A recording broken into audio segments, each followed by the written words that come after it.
खाली हॉस्टल और गिरती चमक, क्या उखड़ रहे हैं कोचिंग इंडस्ट्री के पांव। नमस्कार, आप देख रहे हैं इन्फिनिटी लाइव। 8 मंजिल हॉस्टल के पहले फ्लोर पर बने एक कमरे में सोनू गौतम पिछले 2 साल से रह रहे हैं। वे उत्तर प्रदेश में कानपुर के रहने वाले हैं। एक सिंगल बेड, चाय बनाने के लिए छोटा सिलेंडर और हर तरफ बिखरी किताबों और नोट्स के बीच वो बैठे हैं। 2500 रुपए महीने किराए के इस कमरे में सोनू अकेले रहते हैं। उनके ज्यादातर दोस्त कोटा शहर छोड़ चुके हैं। कभी उनका ये हॉस्टल छात्रों की चहल पहल से गुलजार रहता था, अब ये लगभग खाली सा पड़ा है। सोनू कहते हैं कि अब बच्चे कम हो गए हैं। कोचिंग में भी अब पहले जितने बच्चे नहीं दिखते। 2 साल से घर नहीं गया हूँ, घर जाऊंगा तो गांव वाले पूछेंगे कि अब तक क्यों नहीं हुआ।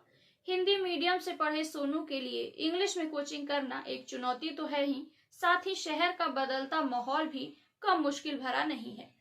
अब उनका ज्यादातर समय पढ़ते और खुद से बातें करते बीतता है, क्योंकि बात करने के लिए साथ कोई है ही नहीं। हॉस्टल के आधे से ज्यादा कमरों पर ताले लटके हुए हैं। ये हार सिर्फ सोनू गौतम के हॉस्टल का नहीं है। इस खालीपन की मार शहर से करीब 10 किलोमीटर दूर 25,000 छात्रों के लिए बसाई गई पूरी केरला पार्क सिटी झेल रही है। यहाँ पिछले कुछ समय में छात्रों के लिए 350 से ज्यादा हॉस्टल बनाए गए हैं।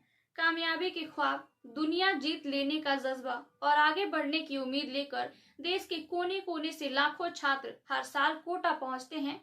पिछले 2 दशक में 10 लाख की आबादी वाले कोटा शहर में कई इलाके हॉस्टल में तब्दील हो चुके हैं। हर तरफ इंजीनियरिंग और मेडिकल की तैयारी करने वाले छात्र दिखाई देते हैं, लेकिन अब कोटा की चमक धीरे धीरे फीकी पड़ रही है। छात्रों के दम पर अरबों रुपए की कोटा कोचिंग इंडस्ट्री की सांसें अब फूलने लगी है। जो हॉस्टल छात्रों की चहल पहल से गुलजार रहते थे, अब वहां कमरों पर ताले लटके हैं और खिड़कियां सूनी पड़ी है। इसका असर हॉस्टल इंडस्ट्री ही नहीं बल्कि शहर के बाकी लोगों पर भी पड़ रहा है। जो छात्र कोटा की अर्थव्यवस्था की बैकबोन कहे जाते थे, अब उन्हीं की संख्या कम होगी तो अर्थव्यवस्था पर असर पड़ना लाजिम है।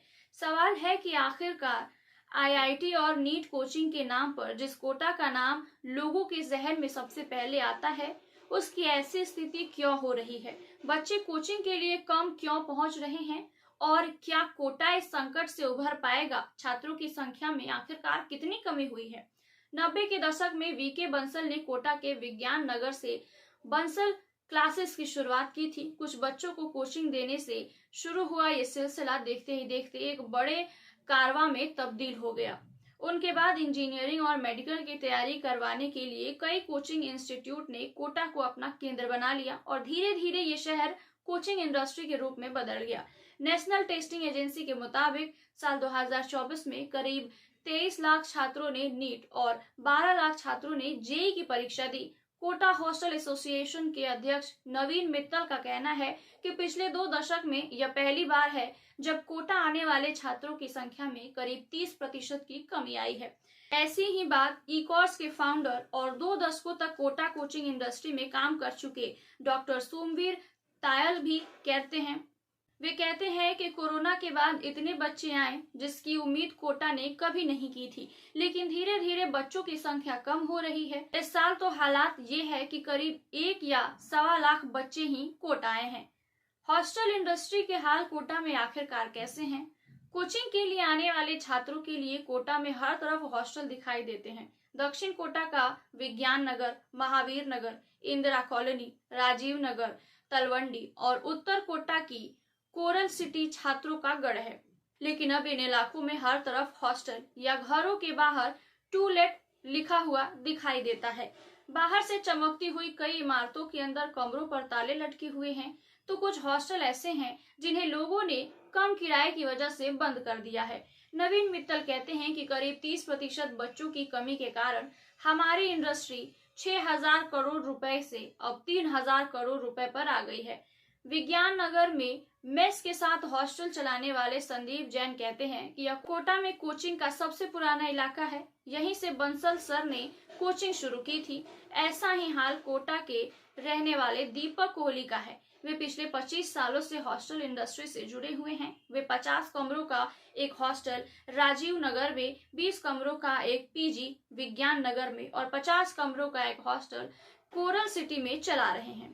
कोहली कहते हैं कि राजीव नगर में 1 साल पहले हम एक कमरे का किराया 15,000 रुपए ले रहे थे, आज वह 8,000 पर आ गया है।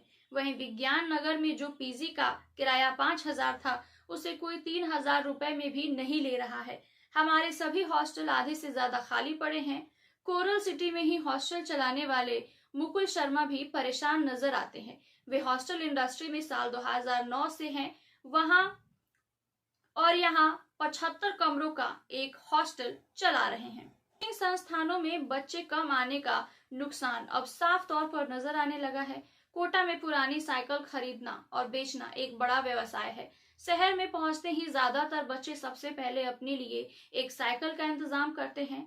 विज्ञान नगर में राजू साइकिल स्टोर के मैनेजर दिनेश कुमार भावनानी कहते हैं कि ज्यादातर बच्चे पुरानी साइकिल खरीदते हैं क्योंकि वह 2,500 से 3,000 रुपए तक मिलती है। वहीं नई साइकिल के लिए करीब 10,000 खर्च करने पड़ते हैं। पटना में इन छात्रों को कोचिंग देने वाले डॉक्टर कौमार्य मनोज कहते हैं कि 90 के दशक में बिहार का माहौल खराब था, जिसकी वजह से कोटा का जन्म हुआ। जो माता पिता अपने बच्चों पर 1 लाख रुपए खर्च कर सकते थे, वो रंगदारी और किडनैपिंग से अपने बच्चों को बचाने के लिए कोटा भेज देते हैं। वे कहते हैं कि अब बिहार का माहौल अच्छा है।